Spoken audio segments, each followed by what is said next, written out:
Indonesia ini bagus punya orang yang pintar, punya orang yang hebat, tapi akan lebih istimewa ketika kepintaran itu, kehebatan itu diisi dengan moral yang baik, integritas yang baik, dan karakter moral itulah yang akan membantu karakter intelektual guna menyalurkan perintah kepada karakter fisikal yang melahirkan karakter kinerja yang positif.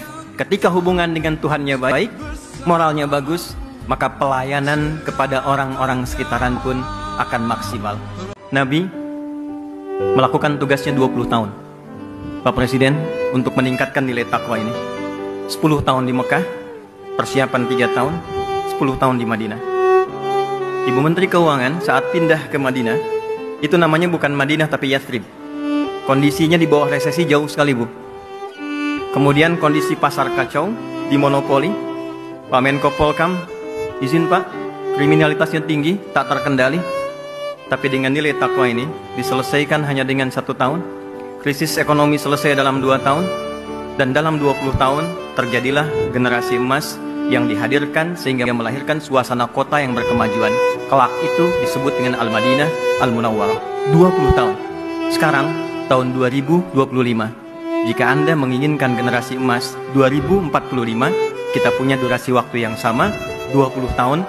Maka mudah-mudahan puasa kali ini membawa spirit yang mengantarkan kita pada generasi emas dengan saling melengkapi, ulamanya mencerahkan, pemerintahnya juga baik, rakyatnya menyatu, dan itulah Indonesia yang kita harapkan. Allahumma taqabbal minna innaka antas sami'ul alim wa tub alaina innaka antat tawwabur rahim. Allahumma inna nas'aluka an tubarik wa tuhafid wa tahfad raisana ya Allah. Ya Allah, kami mohon, cintailah Indonesia ini dan tanamkan kepada kami ya Allah kemampuan untuk mencintai negara kami ini. Mohon jaga presiden kami ya Allah, wakil presiden kami, sehatkan keduanya dan berikan kemampuan untuk memimpin Indonesia dengan baik.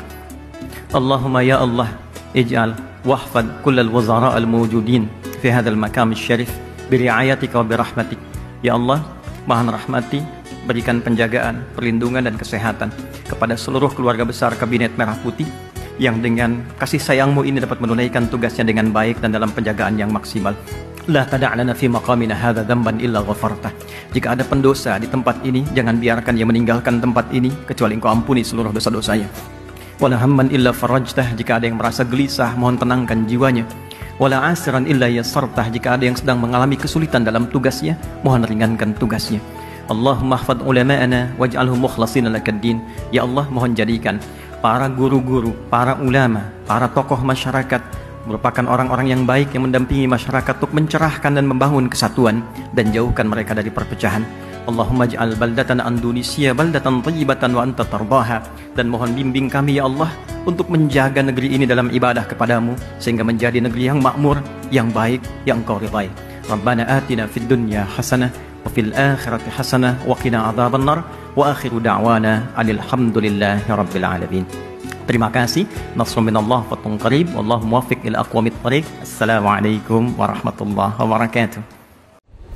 Presiden Prabowo Subianto menerima kunjungan Ustaz Adi Hidayat bersama sejumlah perwakilan dari Universitas Al-Azhar Kairo di ruang majelis lingkungan Istana Kepresidenan Jakarta pada Jumat 21 Maret 2025. Pertemuan berlangsung dalam suasana hangat dan penuh kekeluargaan, mencerminkan hubungan erat antara Indonesia dan Mesir, khususnya dalam bidang pendidikan dan dakwah Islam.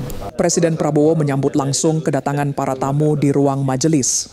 Kepala negara juga tampak berbincang hangat dengan Ustaz Adi Hidayat serta para ulama dan akademisi dari Al-Azhar Kairo yang hadir, diantaranya Abdullah Mohamed Hemeida, Ibrahim Mohamed Anwar, Ahmed Hasan Ahmed, Mustafa Yassin Saleh, Rabi Ismail El-Sobki, Maisara Galal El-Bawab, Ahmed El-Awadi, Ahmed Abdul Halim, Ali Al-Said Atiyah, Ahmed Abdulazim El-Tabak, serta Ustaz Mamduh Tirmidzi. Dalam kesempatan tersebut, Ustaz Adi Hidayat menyampaikan rasa syukur atas sambutan hangat dari Presiden. Ia juga menggarisbawahi pentingnya kerjasama antara Indonesia dan Al-Azhar, terutama dalam memperkuat pemahaman Islam yang rahmatan lil alamin. Pertemuan juga diisi dengan diskusi ringan mengenai upaya pengembangan pendidikan agama di Indonesia, serta rencana kolaborasi antara pesantren-pesantren di tanah air dengan Universitas Al-Azhar. Selain berdiskusi, para perwakilan Al-Azhar juga menyerahkan proposal penelitian kepada Presiden Prabowo. Para perwakilan Al-Azhar menyampaikan apresiasi atas perhatian pemerintah Indonesia terhadap alumni dan mahasiswa Indonesia yang menempuh pendidikan di Kairo, sekaligus berharap agar proposal tersebut menjadi langkah konkret mempererat kerjasama akademik kedua negara. Suasana hangat dan penuh keakraban terasa hingga akhir pertemuan. Setelahnya Presiden Prabowo mengajak seluruh tamu untuk ikut serta berbuka puasa bersama jajaran Kabinet Merah Putih di halaman tengah Istana Kepresidenan Jakarta.